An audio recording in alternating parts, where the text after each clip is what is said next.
As you become more experienced and you start creating bigger projects, it's a good idea to understand version control. This is especially true if you want to go into something like programming or coding or web design or something like that. But even if you're just interested in graphic design or even something like writing or something, it can be a good idea because the computer can do a lot for you. Now, when it comes to version control, there are systems already set up out there. And it's not unusual for people to sort of have their own setup, I suppose, of version control, even if you don't have a pre-existing system in place. When I first started creating things on the computer, version control wasn't widely used as far as any pre-existing systems or services. And so a lot of times our version of version control was something like having a folder, and it would be like, I don't know, guest versions or something, or whatever we want to call this. Maybe game guest versions. And would have like our current version, and then if you went inside here,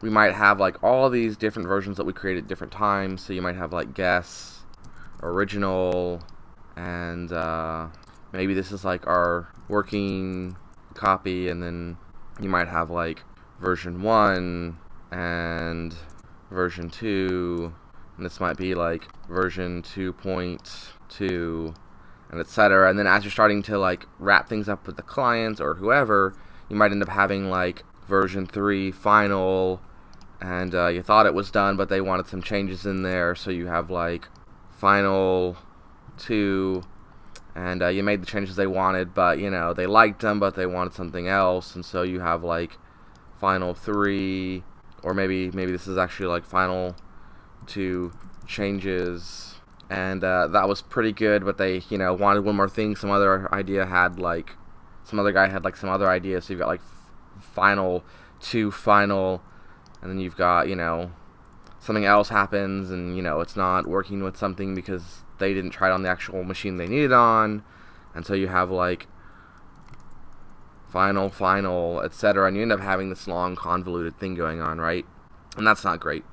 But you sort of had your own built-in system, regardless of how great or terrible that might have been, and how organized and disciplined in that area you were or you weren't. Now, since then, over the last 20, 30 years, there's been a lot of growth in this area, and a lot of programs actually do it for you now. There we go. So even if we open like a basic word processor, like Pages on the Mac, and we have this document here that I have started creating, just a silly nonsensical document. If I go up here to Revert, and I go to Browse All Versions, we have a system of version control in a lot of pieces of software now, where we can see the current version or the previous version. We can see other previous versions before that. We can scroll and see what was changed, and see if there is a different version, or maybe we deleted something because we thought we didn't need it and now we need it. So it's not unusual now to have version control built into software. That's not just true of like first-party software like Pages on a Mac, but third-party software often does it now as well. So if we go into like something by JetBrains, if we go into PyCharm,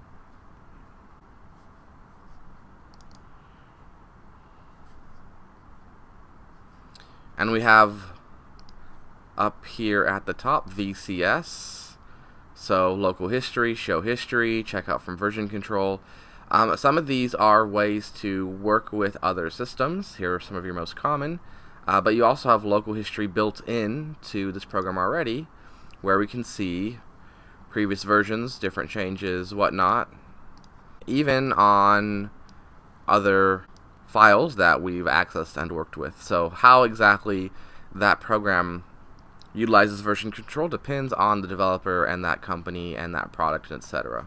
But it's not uncommon now. And it's not just software that you install onto your machine itself. It can also be web apps too. So if we go into like Google Drive, and we go to File and we do See Revision History of a file, we can see previous versions with changes highlighted things that were removed crossed out, and so this is all forms of version control. Now you might say, like, well, now that we have all this, well, like, is that it? And why do we need systems that do it for us if we already have stuff built into like this? Well, there are various reasons to use systems that are dedicated just for this. If you're working on your own, maybe you don't need version control. It's still a good idea to understand it, though. But if you're working with others, a lot of this isn't great for working with others because it's missing some of the tools and stuff that you need.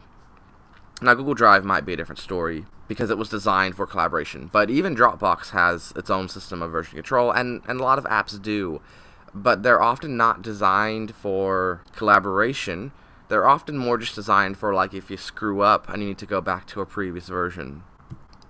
So when we talk about different systems for it, we have two basic types of version control systems, and those are centralized and distributed. So on a centralized system, you have one central location, and whatever you're storing, whatever you're working on, whatever the project is, it's located here, right? And this is a centralized location. This is not your computer. This is somewhere else. This is some mainframe, some specialized server, probably set up just for that purpose. You're on a different machine. You're on your own little terminal, and whenever you want to make changes to the project, your computer has to link up to it, request access, gain access, etc., and then you can make those changes. But a lot of times, you're working on a file that's directly connected to that server. You're not making changes on your own machine. I mean, you are, but it's not stored here. It's still over here. And that can be good if everything is in a perfect world and no one else needs to use that file at the same time, and your internet connectivity is great, and there's no bad weather, and there's no possible issues. But any problem along the way can obviously cause issues.